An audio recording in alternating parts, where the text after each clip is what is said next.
of course, you learn when you teach, and this is something that I've learned as in my career in teaching in higher ed, is that I learn a lot from my students. In fact, that whole thing about Harry Potter that I had Ernest read, I don't think Ernest really knows Harry Potter. I didn't know about Harry Potter. Where did I learn that? From my students. My students were reading Harry Potter to their kids. I didn't have kids. So that's one of the things that I learned about from my students. So you learn, as you mentor, you also learn from your mentee.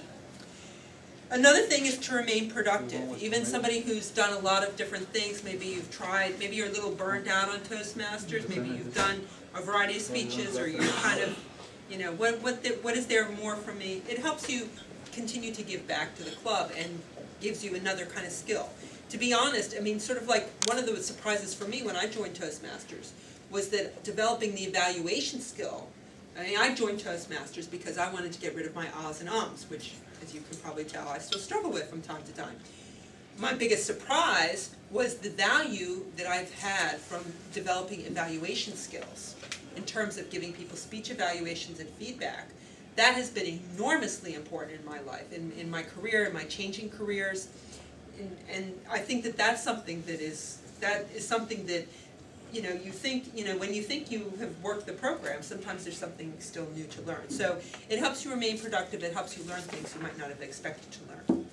Benefits to members and clubs, you do something for others, you give back. For me, I'm a big fan of giving back. I think that when I receive a benefit from some kind of organization or group of people, I want to share the wealth. I want to help grow that because it's something good, and I think that a lot of people benefit from it. And also receive recognition. We recognize mentors, and there's a certificate that we can incorporate into our program. So the club as a whole, when clubs have strong mentors, they have more members, because people feel they don't end up joining and then disappearing, or when things, you know, when you develop a personal relationship with someone in the club in terms of, you know, checking in on them and just saying, hey, you come to the meeting tonight, that helps the club, you know, retain members, because all of us are busy. I mean, all of us, you know, you see the rain, it's like, oh, I don't know if I want to go out tonight. But that kind of gets you over the edge.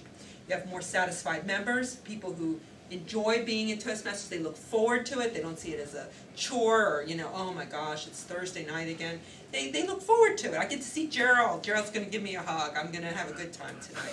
I'm going to have a good laugh tonight because, you know, Coach Crosby's going to be there and he always has some corny jokes.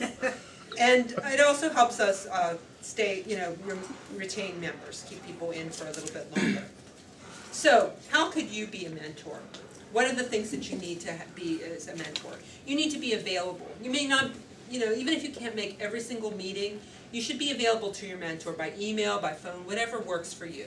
So make sure that, you know, even if I remember when Janice was starting, when Janice first joined the club, I wasn't coming to meetings all the time, but I met with her. We had coffee and we would go over some speeches with her, and that would just being available.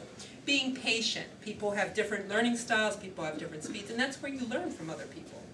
Being sensitive, using tact and diplomacy, remembering when we give feedback that we always say that I think, I feel, that this is something that I found has been successful. Because even if somebody is doing something that we might not particularly respond to, or it might not even be Toastmaster protocol, it might be successful with another group. So be respectful of the person's growth, and if they, you know, give them the opportunity to incorporate your feedback or think about it, or maybe not incorporate it.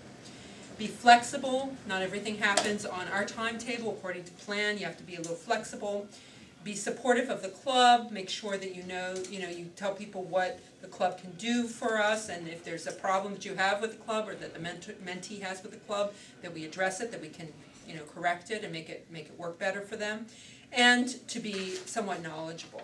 So those are the things that we need to do. So what I'm going to do now is, since my time is sort of up with the presentation part of this, I'd like to hand out two different things.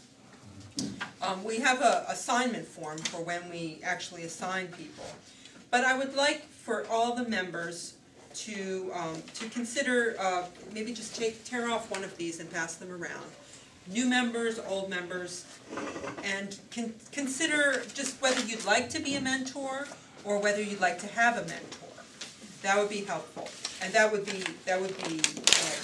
will help us get this off the ground.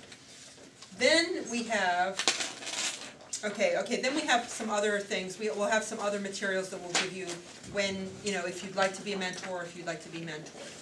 So, and even the new members, if you want to fill it out or just say a little bit about what you would look for, and we won't hold you to it. I mean, we'd like you, we of course love our guests to join, but there's no pressure here. If you'd like to fill it out and participate, we'd like that.